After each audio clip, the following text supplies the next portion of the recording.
Assalamualaikum warahmatullahi wabarakatuh. Halo teman-teman. Di video kali ini kita akan membahas latihan soal TWK CPNS 2023 dan video ini video yang ke-106. Soal pertama. Salah satu lembaga negara yang baru lahir setelah peraturan atau amandemen Undang-Undang Dasar Negara Republik Indonesia tahun 1945 adalah Komisi Yudisial. Salah satu tujuan dibentuknya lembaga tersebut adalah A. Dalam rangka menjaga dan menegakkan kehormatan, keluhuran martabat, serta perilaku hakim. B. Menegakkan kode etik hakim dalam rangka mewujudkan hakim yang profesional. C. Mendukung terwujudnya kekuasaan kehakiman yang profesional dan mandiri. D. Untuk memenuhi rasa keadilan di masyarakat berdasarkan hukum yang berlaku. E. Kurang memadainya integritas dan profesionalitas hakim sebagai penegak hukum. Yang ditanyakan adalah salah satu tujuan dibentuknya lembaga Komisi Yudisial. Tujuan dibentuknya lembaga Komisi Yudisial adalah pilihan A, yaitu dalam rangka menjaga dan menegakkan kehormatan, keluhuran martabat, serta perilaku hakim. Soal nomor 2. Seorang kepala perusahaan menetapkan jam kerja karyawannya secara ketat dan sedikit sekali memberikan waktu istirahat dengan alasan meningkatkan produktivitas kerja secara maksimal. Tindakan pengusaha tersebut bertentangan dengan nilai Pancasila karena A. Membatasi waktu beribadah untuk karyawannya, B. Mengejar pemenuhan target pendapatan perusahaan secara maksimal, C. Menekankan pada karyawan akan pentingnya produktivitas kerja. D. Membatasi waktu beristirahat bagi karyawannya. E. Mementingkan kebutuhan duniawi daripada kebutuhan surgawi bagi karyawannya. Jadi soal nomor 2, ada seorang kepala perusahaan yang menetapkan jam kerja karyawannya secara ketat dan sedikit sekali karyawan tersebut diberi waktu istirahat dengan alasan untuk meningkatkan produktivitas kerja secara maksimal.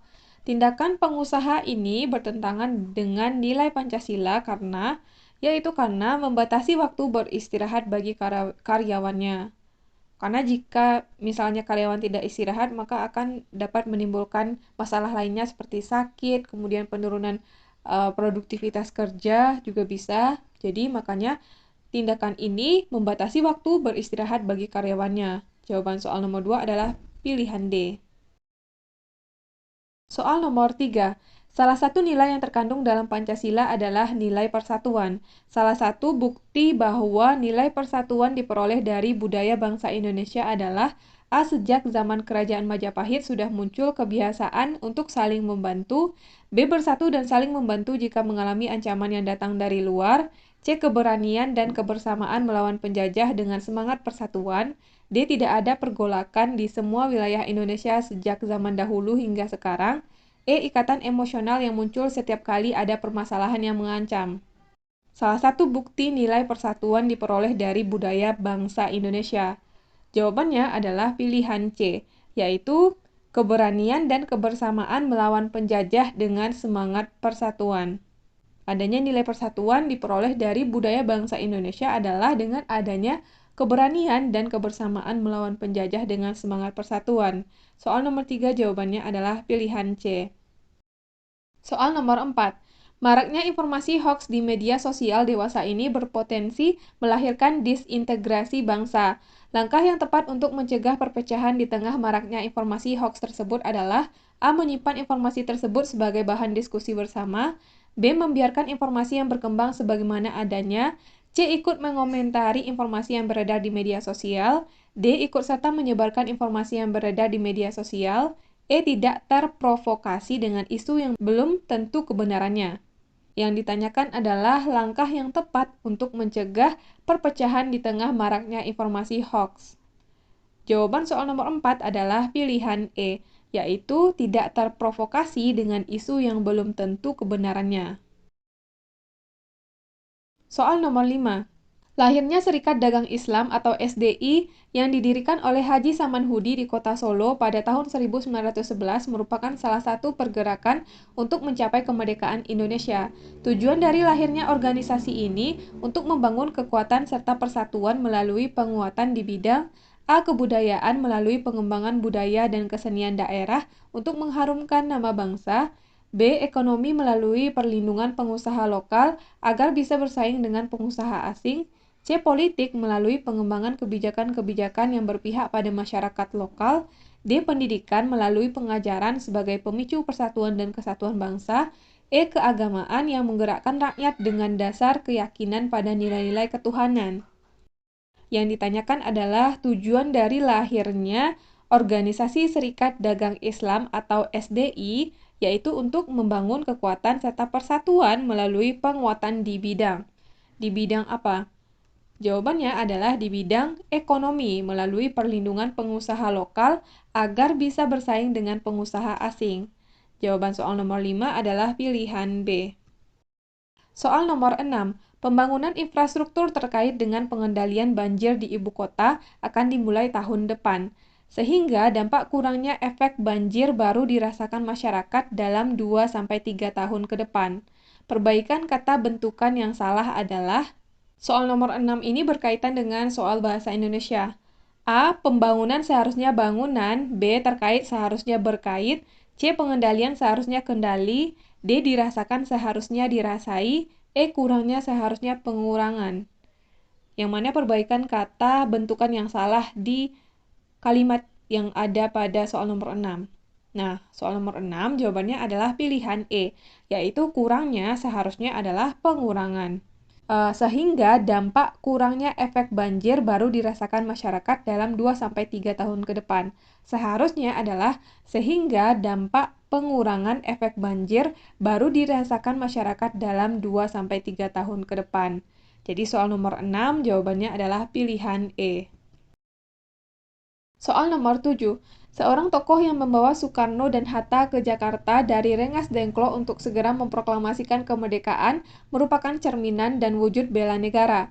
Tokoh tersebut adalah A. Adam Malik, B. Ahmad Subarjo, C. M. Husni Tamrin, D. Kasman Singodimedjo, E. Otto Iskandar Dinata. Yang ditanyakan adalah siapa tokoh yang membawa Soekarno dan Hatta ke Jakarta dari Rengas Dengklok untuk segera memproklamasikan kemerdekaan. Tokoh tersebut namanya adalah Ahmad Subarjo. Jadi jawaban soal nomor 7 adalah Ahmad Subarjo. Ahmad Subarjo lah yang membawa Soekarno-Hatta ke Jakarta dari Rengas Dengklok untuk memproklamasikan kemerdekaan. Soal nomor 8. Sekitar 70% tenaga medis di Indonesia didominasi oleh kaum perempuan. Debbie adalah satu dari sekian banyak perempuan yang rela memberikan waktu dan tenaganya sebagai tenaga medis untuk membantu para pasien COVID-19.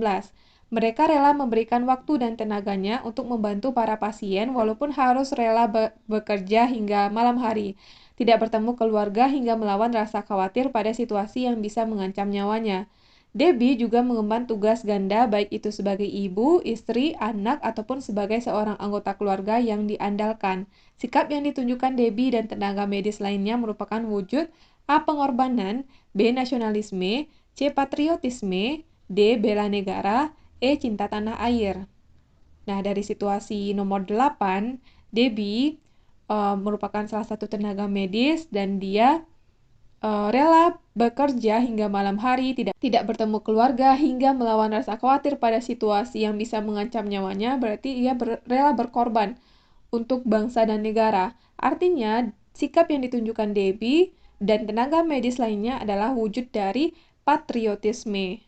Jadi jawaban soal nomor 8 adalah pilihan C.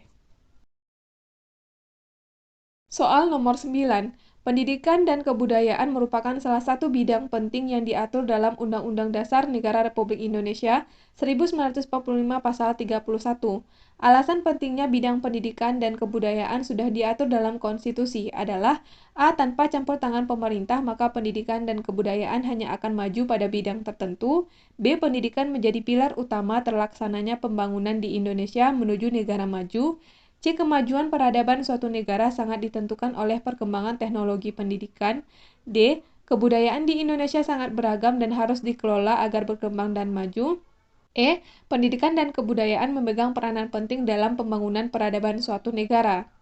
Soal nomor 9 menanyakan alasan pentingnya bidang pendidikan dan kebudayaan yang diatur dalam konstitusi adalah, jawabannya adalah pilihan E, yaitu pendidikan dan kebudayaan memegang peranan penting dalam pembangunan peradaban suatu bangsa. Soal nomor 10.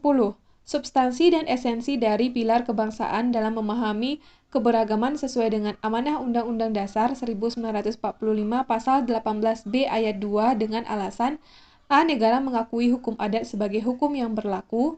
B. Kebijakan untuk melestarikan budaya menjadi kewajiban seluruh rakyat Indonesia. C. Negara mengakui kesatuan hukum adat yang berlaku di seluruh wilayah Indonesia. D. Menghormati keberadaan suku budaya sebagai kesatuan yang berada di NKRI. E. Negara mengakui bahasa yang berlaku di seluruh wilayah Indonesia. Jadi soal nomor 10 berkaitan dengan pasal 18B ayat 2. Yang ditanyakan adalah substansi dan esensi dari pilar kebangsaan dalam memahami keberagaman sesuai dengan amanah pasal 18B ayat 2 Undang-Undang Dasar dengan alasan. Jadi kita perlu tahu apa bunyi dari pasal 18B ayat 2. Bunyinya adalah negara mengakui dan menghormati kesatuan-kesatuan masyarakat hukum adat beserta hak-hak tradisionalnya sepanjang masih hidup dan sesuai dengan perkembangan masyarakat dan prinsip negara kesatuan Republik Indonesia yang diatur dalam undang-undang. Jadi, soal nomor 10 berkaitan dengan alasan negara mengakui kesatuan hukum adat yang berlaku di seluruh wilayah Indonesia, yaitu jawabannya adalah pilihan C. Oke, sekian video kali ini. Kita udah selesai bahas 10 soal. Mudah-mudahan video ini bermanfaat untuk teman-teman semuanya. Terima kasih udah nonton sampai selesai dan sampai ketemu lagi di video selanjutnya.